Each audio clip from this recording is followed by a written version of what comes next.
నమస్తే అందరికీ.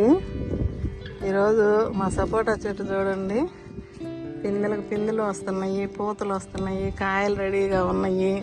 ఈరోజు సపోటా కాయలు హార్వెస్ట్ చేద్దాం అనుకుంటున్నానండి.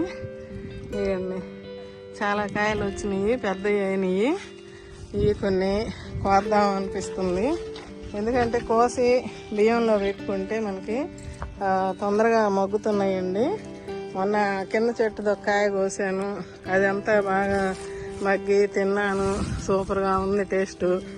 ఇది కూడా మొన్న ఏమైందంటే ఇక్కడ ఒక ఇట్లా ముళ్ళులాగా ఉండే పురుగు ఒకటి పైన తింటా ఉందండి. ఇప్పుడు ఇదంతా కూడా ఇట్లా వచ్చింది కదా, ఇది ఆ పురుగు అనేది ఆ కాయ మీద ఉండి అది హోల్ చేస్తుంది. ఆ రోజు ఇంకా చూసి కొంచెం పట్టుకుంటే ఒక రకంగా ఉంది మెత్తగా, అందుకని ఇంకా అది కోసుకొని ఇక్కడే తినేసా. టేస్ట్ అయితే సూపర్గా ఉంది. లాస్ట్ ఇయర్ కూడా తిన్నాం కాబట్టి నేను చెప్తున్నా, కొంచెం మెత్తగా కూడా అనిపిస్తున్నాయి. ఇదిగండి ఇట్లాగ అయిపోతుంది.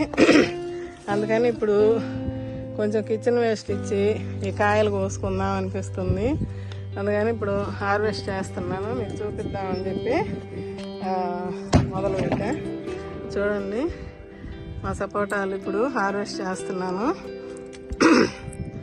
ఏవే కాయలు కోద్దాము, ఇదిగండి కొంచెం ఇట్లా మట్టిలో పెడతా, ఆ పాలులాగా వస్తాయి కదా, అది కారిపోద్ది.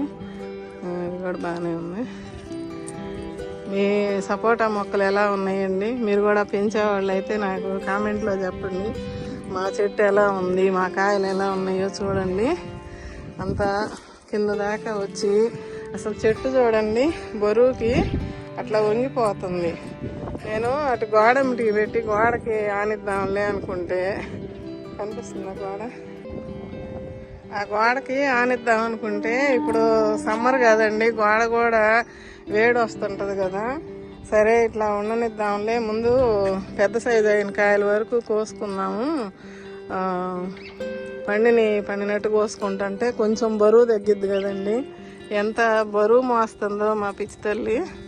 చూడండి బుజ్జమ్మలు, ఇవ్వండి ఇట్లా కోసుకొని ఇవన్నీ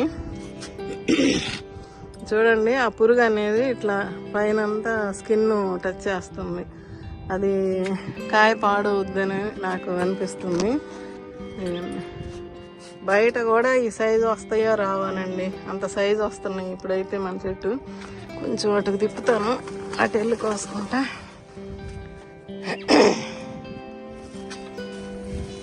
కింద నుంచి కాయలన్నీ బరువుకి కిందకి ఏలాడుతున్నాయండి.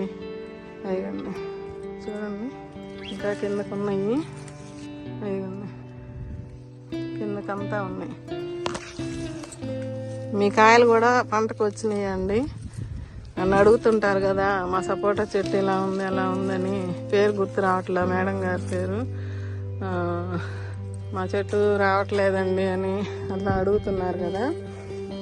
చూడండి ఇక్కడ పెడుతున్నా, బుట్ట అటు పక్క ఉంది. కొంచెం పెద్దవి అయినా కోసుకున్నాము. బియ్యం డబ్బాలో పెడితే బాగా మగ్గుతున్నాయండి. 3 రోజుల కల్లా మొన్న అసలు ఇంత పెద్ద కాయ వచ్చిందండి కింద చెట్టు అయితే. ఇంకొకటి ఉంది, అది మీకు షార్ట్లో చూపించాను, షార్ట్ తీసి పెట్టా. వర్షానికి మొన్న చెప్పా కదా, పైన ఈ గరుకుదనం అంతా పోయిందండి, పోయి నునుపుదేన్ని కాయలు అయితే. ఇక్కడ ఇంకోటి, ఇది కొంచెం చిన్నవిగా ఉన్నాయి, చాలా కాయలు ఉన్నాయి. అంటే పిందెలు వస్తున్నాయి, కొత్త పూత వస్తుంది. ముందలవి మనం కోస్తా ఉంటే వెనకవి మళ్ళీ పెద్దవి అవుతాయి. మళ్ళీ మనము ఆ లిక్విడ్ ఇచ్చుకుంటే ఇవి ఉన్నాయి, మళ్ళీ త్వరగా పెద్దవి అవుతాయి, చిన్నవి పెరుగుతూ ఉంటాయి. ఇంకా అది అంతవరకు కోసానండి.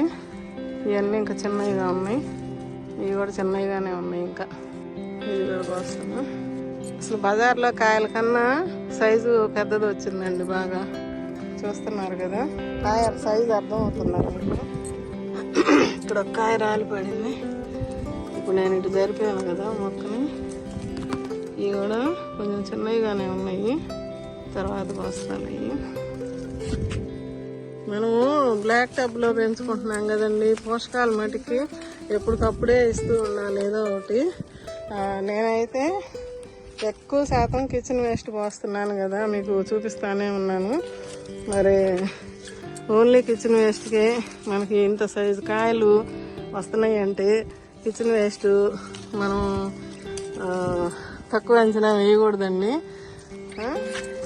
చూస్తున్నారు కదా, మొన్న ఏం చేశానంటే ఇదంతా మీకు షార్ట్లో వస్తుంది, షార్ట్ తీసి పెట్టా, తవ్వి మొత్తం ఆ గడ్డి తోటకూర అంతా పీకేసి తవ్వి మళ్ళీ మట్టి పోసి పెట్టానండి. ఆ మట్టి కోలోది అది షార్ట్ తీసి పెట్టా. ఎలాంటి పనులు మనం చేయాలి, ఎందుకంటే మొక్కకి వేరు ఎక్కువైపోయి అది మనం ఇచ్చే పోషకాలు తీసుకోవటం వల్ల మట్టి తగ్గిపోయింది, వేరు ఎక్కువైపోయింది. అందుకని చెప్పి నేను తవ్వేసి మొత్తం అడుగుదా సగం దాకా తవ్వాను. ఆ మట్టి పోసి ఆ రోజు ఆ లిక్విడ్ కొంచెం పోసా, అంతకు ముందల రోజు చేసిన లిక్విడ్. తర్వాత ఇప్పుడైతే కిచెన్ వేస్ట్ ఇస్తానండి, ఇది కొంచెం పెరుగుద్ది. ఇప్పుడు కిచెన్ వేస్ట్లో ఏమేమి ఉన్నాయో చూడండి. ఇదండి అరటికాయ తొక్కలండి, అన్నం వేసాను మిగిలితే నిన్నటి అన్నము, బియ్యం కడిగిన నీళ్ళు, టీ పెట్టుకున్నాయి, కోడిగుడ్డు పొద్దున కోడిగుడ్డు దోశ వేసుకుంటే ఆ తొక్కలు కూడా ఇందులో పడేసాను. మరి ఇట్లాంటి మంచి ఈ అరటికాయల్లో మనకి ఎక్కువగా పొటాషియం ఉంటుందని చెప్పుకుంటాము. బియ్యం కడిగిన నీళ్ళు, టీ పొడి ఇవన్నీ కూడా మంచిగా మొక్కకి బలాన్ని అందిస్తాయి. పూతలు రావడానికి, వచ్చిన పూతలు పెరగటానికి బాగా ఉపయోగపడుతుంది. అదే కదా చెప్తుంటాను. ఇది కొంచెం అట్లాగానే వేసేసి ఇప్పుడే కొంచెం నీళ్ళు ఇచ్చాను. ఈ నీళ్ళు ఇంకా పెద్దగా మనం మగ్గలేదు అంటే ఫర్మెంటెడ్ అవ్వలేదులేండి, అయినా కూడా పర్వాలా పోసేస్తున్నాను. చూడండి, అట్లా పోసేస్తే చిన్నగా దిగుతాయి. కొంచెం నీళ్ళు ఇచ్చాను కాబట్టి కొంచెమే పోసాను. ఇవన్నీ ఇంకా కొంచెం ఉంది, ఈ చెట్టుకి ఇస్తున్నా. ఇట్లా పక్కన ఉన్నప్పుడు పక్కన పోసినప్పుడు ఏదో చెట్టుకి ఇస్తుంటా కదా, అట్లాగా మనం ఇట్లా కాయలు ఇట్లాంటి లిక్విడ్స్ ఇస్తూ ఇట్లా కాయలు కోసుకుంటా తింటుంటే మనం ఆర్గానిక్గా పండించుకున్నది ఒక్క కాయ తిన్నా కూడా అసలు ఆ టేస్ట్ వర్ణించలేమండి. నిజంగా కాయ ఇప్పుడు మీరు పండించేవాళ్ళు మీరు తింటుంటే మీకు తెలుస్తుంది కదా ఎంత ఆనందం అంటే అంత ఆనందంగా ఉంది. నాకైతే చేయి కడుక్కొని చూపిస్తానండి. ఎందుకండి ఇక్కడ ఒక సపోటా పండింది, ఇదండి ఊరకనే ఊడొచ్చేసింది చూడండి. ఇదండి పట్టుకోగానే అట్ట ఊడొచ్చేసింది.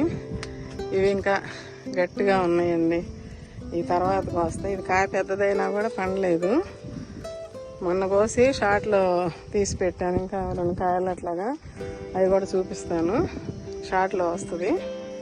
సపోటా మొక్కలు ఎవరైనా ఒక 2-3 మొక్కలు పెట్టుకోండి అండి, మిద్దెల మీద బాగా కాస్తాయండి, మనం కాపించుకోవచ్చు. చూస్తున్నారు కదా, ఒక సంవత్సరం మన దగ్గరకు వచ్చినాక 1.5 సంవత్సరానికైనా కాపు వస్తుంది. కోసుకొని మనం తినచ్చు, ఎంజాయ్ చేయొచ్చు. ఫ్రూట్స్ మొక్కలకి పెద్దగా పని ఉండదండి. ఇంకా నన్ను అడిగితే కూరగాయల మొక్కలకి వాటికే ఎక్కువ చాకరీ చేయాలా. ఫ్రూట్స్ మొక్కలకి అయితే ఇలాంటి లిక్విడ్స్ ఇచ్చుకుంటూ మనం పండించుకోవచ్చండి. కాకపోతే అప్పుడప్పుడు కొంచెం మనం పెట్టుకున్నది చిన్న టబ్బుల్లో కాబట్టి అప్పుడప్పుడు కొంచెం తవ్వుకుంటూ మట్టి ఏదన్నా మార్చుకుంటా లిక్విడ్స్ పోసుకుంటా అట్లాంటి చేస్తూ ఉంటే మనకు మంచిగా కాపు అనేది వస్తుందండి. చూస్తున్నారు కదా, కింద నాటిన మొక్క కూడా బాగా వస్తుంది. మరి మీరు కూడా పెంచుతున్నారా? పెంచితే మీ మొక్కలు ఎలా ఉన్నాయో చెప్పండి. ఇదండి కాయలు.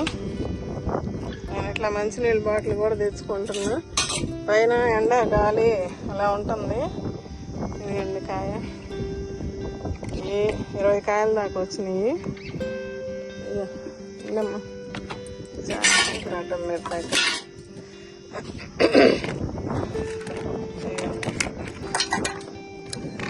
నాకైతే మరి భలే ఆనందంగా ఉంది. పొలంలో పోయి కోసుకొని వచ్చామా అన్నట్టుంది ఇప్పుడు ఈ సపోటాలు చూస్తుంటే. చూసారు ఎన్ని కాయలు వచ్చినాయో. లెక్క పెడదాము. ఇవ్వండి 5, ఈ ఒక 5, 5, 5, 10, 15, ఇదండి 19 కాయలు. ఇది ఒకరు రాయలు పడితే తీసుకున్నానులేండి చిన్నకాయ. 19 కాయలు కోసాను ఇప్పుడు. చూడండి ఇదండి ఈ కాయ ఒకటి సీతాఫలం. మనకి ఇట్లా కాయలు కోసుకొని పండించుకొని రోజు ఒక కాయ నాకు దొరుకుతానే ఉందండి. మన కోసిన 2 కాయలు కూడా దేవుడి దగ్గర పెట్టడం, మరుసటి రోజు నేను తింటాము. అట్లా అవుతుంది. ఇప్పుడు ఇవి కూడా ఒక రోజుకి 1, 2 పండుతాయి మనకి. శుభ్రంగా మనం ఇంట్లోనే పండించుకొని తింటున్నాం. ఇప్పుడు కొన్నాళ్ళు కష్టపడి మనం మిద్దె తోట అనేది ఇలా సెట్ చేసుకుంటే ఇక ఫ్రూట్స్ రాసాగినాయి అంటే మనకి ఎంతో కొంత ఏదో ఒక చెట్టు నుంచి మనకి ఏదో ఒక పండు వస్తానే ఉన్నాయండి. ఇప్పుడు నేను షార్ట్స్లో కానీ ఫుల్ వీడియోలో కానీ చూపిస్తానే ఉన్నాను కదా.